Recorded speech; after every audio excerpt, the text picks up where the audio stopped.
Septembre 2021. 9 étudiants, en quête d'une expérience humaine, désireux d'aider leurs prochains, de donner un sens à leurs études, en tournant leurs efforts à plus nécessiteux qu'eux, décident de mettre à profit leur altruisme à travers un projet humanitaire. C'est de ces nobles ambitions qu'est né Philippint, destiné à installer une médiathèque sur l'île de Siargao aux Philippines pour les étudiants locaux. Car si les Philippines font penser à ça, on oublie trop souvent cet aspect-là. Le manque d'écoles, souvent livrés à eux-mêmes. Il y a beaucoup trop d'enfants dans les rues qui passent énormément de temps en dehors de l'école. On était super motivés pour leur venir en aide. Nous savions déjà où nous allons tout installer. Il était question qu'on aille tous à Siargao pour aider les habitants à mettre en place le matériel, à configurer les logiciels et éventuellement aider les futurs utilisateurs de la médiathèque à appréhender les nouvelles ressources dont ils disposeraient. Et puis... Au-delà de l'aspect logistique et financier, on a vite compris qu'il allait falloir dire adieu à cette partie du projet. La situation sanitaire ne nous permettait même pas d'envoyer qu'une partie de l'équipe sur place. Malgré des débuts difficiles, on a finalement pu reprendre contact avec Local Lab, une ONG locale qui nous avait déjà montré les lieux et qui nous a ensuite fait part des besoins en matériel informatique, notamment des imprimantes, des ordinateurs et des visioprojecteurs. Et puis... Le typhon Rai a touché terre jeudi. Il s'agit de l'une des tempêtes tropicales les plus violentes à avoir frappé le pays cette année.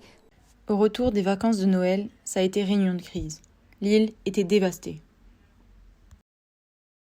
C'était complètement ravagé. Les habitants ont l'habitude de subir des effets d'intempéries, mais là, ils étaient complètement laissés dans la plus grande précarité. Alors évidemment, la priorité pour les habitants de l'île n'était plus d'avoir une médiathèque. Pour beaucoup d'entre eux, ils n'avaient plus de toit sur leur tête. On a donc, après quelques temps, décidé de changer de projet en répondant à l'appel à l'aide de la clinique de Siargao, en y installant des panneaux solaires. Ce projet permettrait aux centres de soins d'être plus autonomes en électricité en leur permettant de fonctionner même en cas de coupure. Il faut savoir que là-bas, le courant met énormément de temps à revenir. Donc, par exemple, à l'heure où je vous parle, le courant n'est toujours pas revenu sur l'île. Il fallait tout reprendre à zéro. Changer de nom, changer de logo, changer notre plaquette RE, changer nos arguments de démarchage, revoir le budget aussi, parce qu'il ne s'agissait plus seulement de récolter du matériel, mais bien des fonds. Mais il en fallait plus pour décourager les membres de Philippint. On s'est retroussé les manches pour récolter de l'argent, notamment en organisant un repas philippin destiné aux étudiants du campus. Ça a aussi été l'occasion de prendre des petits cours de cuisine avec les restaurateurs originaires de l'île. Un beau souvenir. Mais évidemment, ça n'a pas été suffisant. Il fallait mettre l'accent sur le démarchage pour recevoir de l'argent.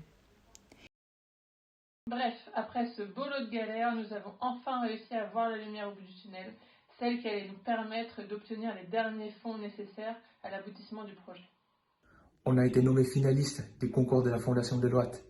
Ça a été une vraie bonne surprise. En quelques jours, on s'est retrouvés à la Défense pour défendre notre projet dans l'une des tours. Et puis...